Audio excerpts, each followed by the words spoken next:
యుధామన్యుశ్చ విక్రాంతో ఉత్తమౌజాశ్చ వీర్యవాన్ సౌభద్రో ద్రౌపదేయాశ్చ సర్వయేవ మహారథాః. దుర్యోధనుడు ఇంకా పాండవుల సైన్యంలోని యోధులను చెప్పుకుంటూ ఇలా అంటున్నాడు: యుధామన్యుడు, విక్రాంతుడు, ఉత్తమౌజుడు వీరులు, అలాగే సుభద్ర కుమారుడు అంటే అభిమన్యుడు, ద్రౌపదీ కుమారులు వీరందరూ మహారథులు అంటే పాండవుల సైన్యంలో యువవీరులు కూడా ఉన్నారు. ఇప్పుడు దుర్యోధనుడు పాండవుల యువవీరులను కూడా లెక్కపెడుతున్నాడు.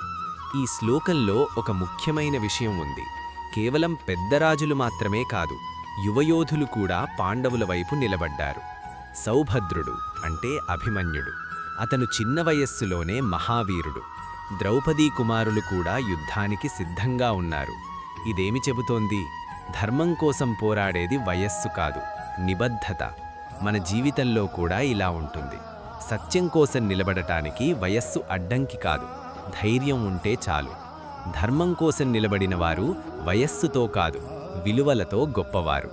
జై శ్రీకృష్ణ.